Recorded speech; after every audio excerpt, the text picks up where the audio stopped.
लेकर दरअसल यूपी में कांग्रेस ने अब अपनी रणनीति बदली है। बड़ी अपडेट आपको बता दें कि संगठन को मजबूत करने पर अब जोर दिया जा रहा है और 48 जिलों के ब्लॉक अध्यक्ष भी तय किए गए हैं। जिस तरीके से उपचुनाव के नतीजे सामने आए थे, इसी को लेकर आपको बता दें कि समीक्षा के बाद कांग्रेस ने यह फैसला लिया है। तो यूपी में कोरोना का असर देखने को मिल रहा है। बड़ी अपडेट आपको बता दें, इस समय एक बड़ी खबर सामने आ रही है। लखनऊ में समारोह में लोगों की संख्या अब घट गई है और इसी के चलते आज एक फैसला लिया गया है प्रशासन की तरफ से। यूपी में जिस तरीके का कोरोना का असर है उसे देखते हुए बैंड बाजा और टेंट कारोबारी भी अब मायूस दिखाई दे रहे हैं, क्योंकि इन सभी पर पाबंदी लगा दी गई है।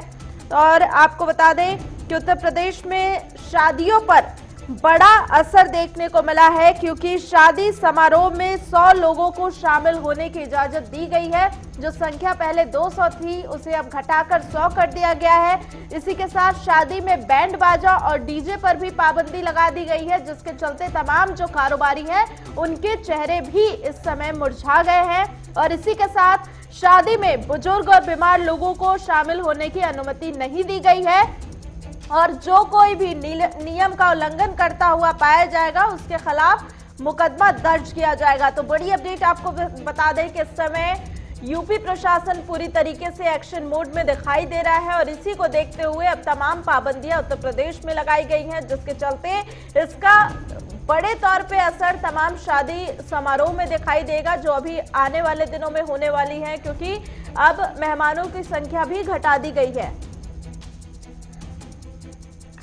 और इसी खबर पे ज्यादा जानकारी के साथ हमारे संवाददाता संजीव कपासिया इस समय लाइव जुड़े हुए हैं। संजीव, जिस तरीके से उत्तर प्रदेश में सरकार एक्शन मोड में दिखाई दे रही है, लगातार एक के बाद एक कई फैसले लिए जा रहे हैं, अब ऐसे में शादी समारोह में मेहमानों की संख्या तो घटाई गई है, लेकिन तमाम व्यापारियों को भी इसका असर होने वाला है, क्योंकि बैंड बाजा पर भी पाबंदी लगा दी गई।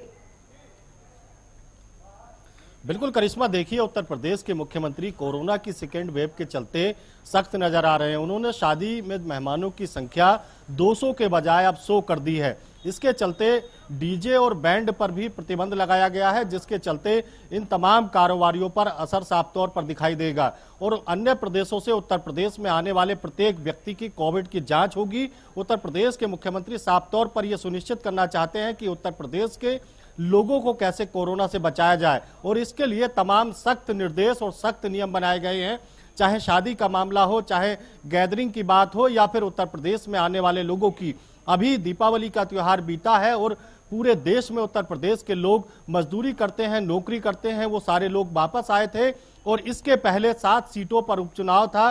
तमाम तरीके की राजनीतिक रैलियां देखी गई जिसमें हजारों की संख्या में लोग इकट्ठा हुए और सोशल डिस्टेंसिंग और स्वास्थ्य विभाग की जो गाइडलाइन है उसकी धज्जियां साफ तौर पर उड़ती हुई दिखाई दी। हालांकि जो नियम है वो कागज पर सरकार बनते तो है, लेकिन जिसका खामियाजा तमाम कामकाजी लोगों को भी उठाना पड़ेगा, क्योंकि सरकार ने अगर यही फैसले कुछ समय पहले लिए होते तो इस तरीके से कोरोना के मामले नहीं बढ़ते। जब राजनीतिक रैलियां करने की बात होती है तो वहां पर सोशल डिस्टेंसिंग के किसी नियम का पालन नहीं किया जाता है। और जब हमने देखा था कि अभी दीपावली के समय कितने कार्यक्रम हुए थे, वहां पर भी बड़े स्तर पे तमाम आयोजन किए गए जहां पर सोशल डिस्टेंसिंग की धज्जियां उड़ती हुई दिखाई दी। 30 नवंबर को भी अब कार्यक्रम होने वाला है प्रधानमंत्री नरेंद्र मोदी का। तो क्या लगता है कि सरकार को ये तमाम एक्शन समय रहते लेने चाहिए थे? बिल्कुल करिश्मा, देखिए मैं एक शेर से इसकी शुरुआत करना चाहूंगा। सियासत इस तरह आवाम पर एहसान करती है, पहले आंखें छीन लेती है और फिर चश्मे दान करती है। जब उत्तर प्रदेश में 7 सीटों पर उपचुनाव था, चाहे समाजवादी पार्टी के नेता हो या फिर भारतीय जनता पार्टी के या अन्य दलों के, तमाम राजनीतिक रैलियों में आपने देखा हजारों की भीड़ बिना सोशल डिस्टेंसिंग के और बिना मास्क लगाए तमाम जो चीजें हैं ऐसे आयोजन होते रहे। और अब जब कोरोना का सेकेंड वेव वापस आ गया है, कोरोना के मरीजों की संख्या प्रदेश में लगातार बढ़ रही है, तो सरकार तमाम नए नियम बना रही है। यदि यही नियम पहले बनाए गए होते, यही सतर्कता पहले बरती गई होती, तो जो संख्या तेजी के साथ कोरोना मरीजों की उत्तर प्रदेश में बढ़ी है उस पर लगाम लगाई जा सकती थी। और अब देर आए दुरुस्त आए। हालांकि जो नियम है कोरोना के, जो स्वास्थ्य विभाग की गाइडलाइन है, उसका पूरी तरीके से पालन कराया जाए तो कहीं ना कहीं जो कोरोना का प्रभाव है उसको रोका जा सकता है। और इसी दिशा में उत्तर प्रदेश के मुख्यमंत्री मुख्यमंत्री ने नियमों को सख्त किया है, चाहे शादी की बात हो या फिर इसके अलावा राजनीतिक आयोजन की बात हो।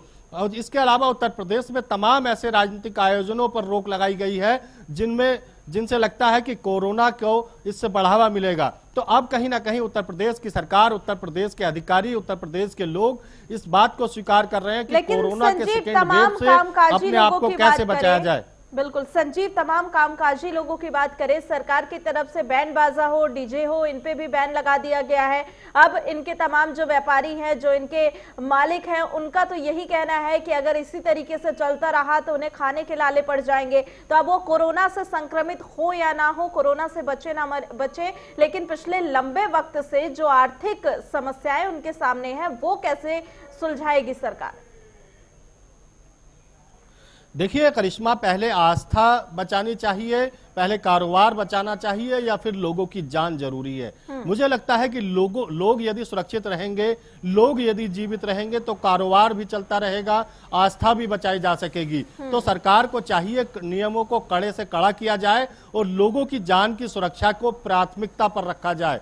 यही सरकार कर भी रही है। जिस तरीके से पाबंदियों को सख्त किया जा रहा है उससे साफ प्रतीत होता है कि सरकार की मंशा कोरोना को उत्तर प्रदेश में हराने की है और कोरोना के प्रभाव को कम करने की है। हालांकि इसमें आम जनता के सहयोग की बहुत ज्यादा जरूरत है। आम लोगों को चाहिए कि पहले खुद सुरक्षित रहें, बाद में दूसरों को सुरक्षित रखें।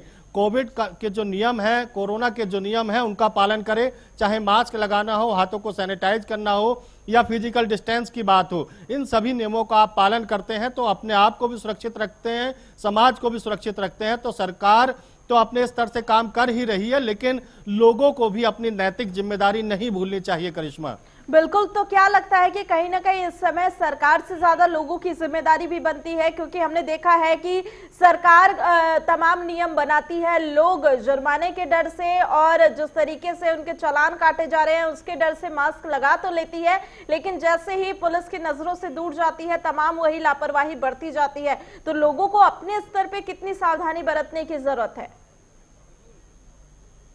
बिल्कुल, आप सड़कों पे देखिए, जो हुजूम सड़कों पर नजर आता है, जो भीड़ सड़कों पर दिखाई देती है, वो तो यही तस्वीरें बयां करती हैं कि लोग अवेयर नहीं है, लोग अपने स्वास्थ्य के प्रति गंभीर नहीं है। लोगों को चाहिए कि अपनी नैतिक जिम्मेदारी इसको मानते हुए कम से कम घर से निकले। यदि बहुत जरूरी काम नहीं है तो अपने घर में रहें। और सरकार तो नियम बनाती है, सरकार आपके लिए है और आपको भी चाहिए कि सरकार की प्रत्येक कदम कदम पर मदद करें, सहायता करें, क्योंकि ये पूरा मामला आपके और आपके परिवार और आपके समाज की स्वास्थ्य से जुड़ा है, जिंदगी से जुड़ा है। इसलिए लोगों का सहयोग और समर्थन सरकार के साथ होना चाहिए। हालांकि सरकार अपने स्तर से करिश्मा तमाम प्रयास कर रही है, लेकिन सरकार को जिस समय सतर्कता और कदम उठाने चाहिए थे उस समय सरकार ने जरूर लचीला रवैया अपनाया। एक महीने पहले की बात करें, सरकार इस पूरे मामले को लेकर गंभीर नजर आती तो जो संख्या बढ़ी है, हालांकि इसकी संभावना पहले से जताई जा रही थी कि जब सर्दी का मौसम की शुरुआत होगी तब कोरोना के मामलों का बढ़ना लाजमी है उत्तर प्रदेश में, और वही हुआ। कोरोना की जो संख्या है, पहले राजधानी लखनऊ में 100 के 125 के आसपास रहती थी, जो अब 300 से 400 के आसपास हो गई है। तो कहीं ना कहीं ये जो दुगने केस उत्तर प्रदेश में आने शुरू हुए हैं, ये कहीं ना कहीं खतरे की घंटी है उत्तर प्रदेश के लोगों के लिए, उत्तर प्रदेश की सरकार के लिए। और इसका कोरोना का मुकाबला समाज और सरकार और प्रशासन सबको एक साथ करना होगा। और एकता सबसे बड़ी पूंजी है, एकता सबसे बड़ी ताकत है। सरकार के जो नियम है उसका समाज पालन करे तो कोरोना को हराया जा सकता है। बिल्कुल संजीव, जैसे आपने जिक्र किया था कि अब सरकार की तरफ से फैसला लिया गया है कि तमाम लोग जो दिल्ली से यूपी जा रहे हैं उनका भी अब रैपिड टेस्ट किया जाएगा कोरोना का। तो ऐसे में क्या कुछ अभी तस्वीरें बॉर्डर से दिखाई दे रही है और तमाम लोग जो दिल्ली से यूपी जा रहे हैं उनके साथ किस तरीके से वहां पर स्थिति नजर आ रही है? देखिए, कोरोना जब जब बढ़ता है करिश्मा, तब तब लोगों में डर का माहौल होता है। और सेकेंड वेव जब कोरोना की आई है तो चाहे महाराष्ट्र के मजदूर हों या फिर दिल्ली में उत्तर प्रदेश के लोग मजदूरी करते हों या बिहार के लोग मजदूरी करते हों, आप ये समझिए कि बिहार का रास्ता उत्तर प्रदेश से होकर गुजरता है। और ऐसे में उत्तर प्रदेश सरकार को लगता है कि बाहर से आने वाले लोग कोरोना को लेकर चलते हैं, इसीलिए उत्तर प्रदेश सरकार ने ये नियम बनाया है कि उत्तर प्रदेश में एंट्री करने वाले दूसरे राज्यों के लोगों का कोरोना टेस्ट होगा। वहीं पर चाहे रेल मार्ग से आप उत्तर प्रदेश में आते हैं, सड़क मार्ग से आप उत्तर प्रदेश में आते हैं या फिर आप वायु मार्ग से उत्तर प्रदेश में आते हैं, आपका कोविड टेस्ट होना बहुत जरूरी है। और इससे यह सुनिश्चित होगा कि आप जिस गांव, जिस कस्बे, जिस शहर में जाते हैं, आप कोरोना को लेकर नहीं जाएंगे, आप लोगों के लिए खतरा नहीं है। तो ये कहीं ना कहीं समाज और सोसाइटी के लिए, सरकार के लिए अच्छा कदम है, ताकि लोगों को समझ आ सके कि कोरोना के प्रति सरकार कितनी गंभीर है। ठीक है, बहुत बहुत धन्यवाद संजीव तमाम जानकारी के लिए। और इसी के साथ